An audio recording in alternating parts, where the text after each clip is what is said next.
Greetings, everyone, and welcome to another edition of Lesser Known but Awesome Heroes. And today, I will be talking about the second female Avenger that I was going to talk about. And that is Jessica Drew, also known as Spider-Woman. So, let's get into it, shall we? Jessica Drew first appeared in Marvel Spotlight number 32 of February of 1977, created by Archie Goodwin, I'm not even going to try to pronounce Sal's last name, and Jim Mooney. Her team affiliations is that she's been part of the New Avengers, she's going to be part of the main Avengers, the Lady Liberators, Heroes for Hire, Hydra, Shield, and Sword. She has superhuman strength, speed, stamina, agility, reflexes, senses, durability, flight, pheromone generation. She is able to adhere to any surfaces through bioelectric attraction. She is able to take bioelectric energy and shoot it from the palms of her hands, and she is immune to all radiations and poisons. The character, when she first debuted, she had a 50-issue ongoing series. However, at the conclusion of that series, she was depowered and fell into disuse, and later on other characters would take the name Spider-Woman, until Brian Michael Bendis in 2005 would bring her back and put her on the New Avengers. And in 2009, she would receive her own self-titled limited series. One was Spider-Woman, Agent of Sword. Another one was Spider-Woman Origins, which reinvented the character's origins. Now,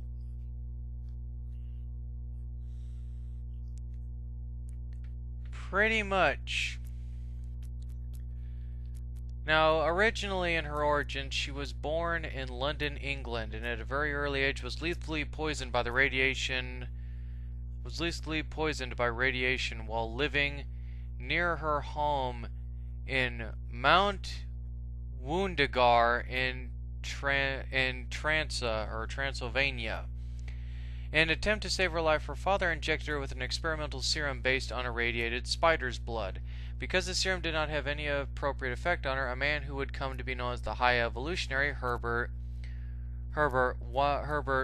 Weidenham, placed her in a genetic accelerator. While in the accelerator, she aged at a decelerated rate. When she was finally released decades later, she was only 17.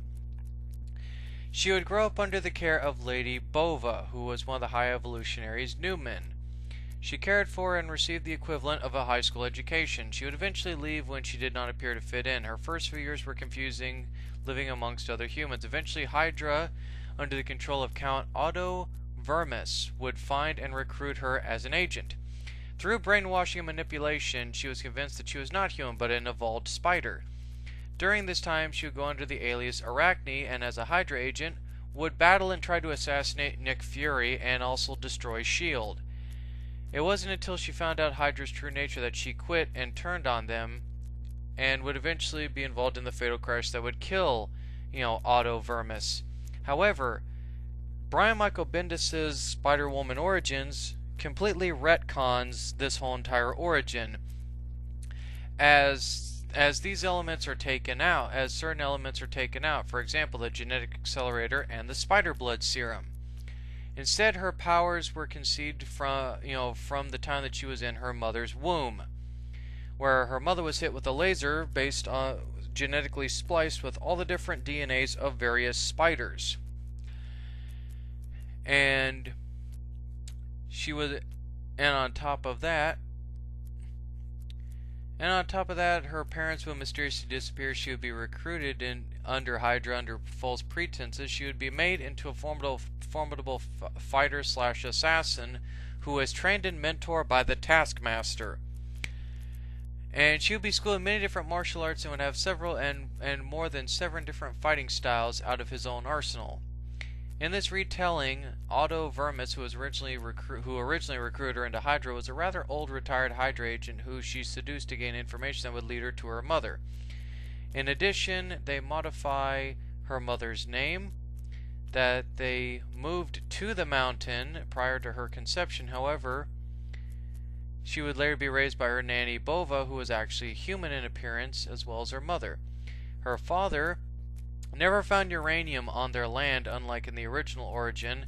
His research was funded by Hydra, and it is unclear whether whether the High Evolutionary is actually, talked about or not. And her father was never possessed by the spirit of the 16th century magician Magnus, so there was no reason why decades later in Jessica's adventures after she became Spider-Woman, why Magnus helped her. And her father also worked in large part with Miles Warren, yes, the Spider-Man villain known as the Jackal, who left the project because he wanted to see the potential of experimenting with cloning of human cells. She would track down her father's killer, and she would be recaptured by Hydra and brainwashed into working with them again. This brought her into direct conflict with the Thing. After the brainwashing was reversed, she battled mystical elements alongside the Thing and Mordred the Mystic. She would battle Excalibur, an agent of Morgan Le Fay, and then would come into contact with Magnus, who was Morgan's arch nemesis. And eventually, Jessica would go through many different other things. And blah blah blah blah blah blah blah. She would actually fight the Brothers Grimm, the Hangman, the Enforcer, the Needle, Hammer and Anvil, Nakira, the Silver Samurai, Viper, yes, Madam Hydra, Gypsy Moth, and the Waxman, and she would have allies like the Shroud and Werewolf by Night. I almost said Midnight, I don't know why. She also sought to discover the true nature of her pheromones. She could basically excrete pheromones that could make people fear her, or she can secrete pheromones that can make men fall in love with her. And she's trained very heavily in espionage, so that helps her very great. And through many other things she would become very good friends with Carol Danvers, aka Miss Marvel. She would actually become a little bit involved with Spider-Man, not romantically, but just because of the Spider name. But she would become a pretty good, decent friend to Peter Parker and to Wolverine and many of her New Avengers cohorts. And Tony would definitely trust her during the Civil War and whatnot. So Jessica, as a character, has a lot of respect from the superhero community. A lot of people in the superhero community respect Jessica and help each other out. And she was also captured during Secret Invasion. The Queen of the Skrulls would use her as an agent, and she would be involved in Dark Reign. She would become an agent of S.W.O.R.D. She would be involved in Siege, and she would later rejoin the Avengers, and so on and so forth. And pretty much, guys, that's pretty much as scrambled as all that information is. That's pretty much Jessica Drew in a nutshell. And I like Jessica. I really do. I think Jessica is a great character, and a great character that, she's been through a lot, as you can tell from the information that I've read. She's been through quite a lot in her life. She's overcome a lot of great obstacles, a lot of, betrayals in her life. And arguably, bar none, Jessica alongside Tigra, who I talked about in the previous video, she's just one of Marvel's, pretty good, awesome, female superheroes. She's actually starting to get on up there in popularity as much as Miss Marvel, but I still feel that Jessica should kind of have her A game stepped up, and I'm hoping that there's that one writer that'll really flesh her character out. But until then, I guess Jessica will be slightly lesser known, but nevertheless, Jessica Drew is definitely an awesome hero.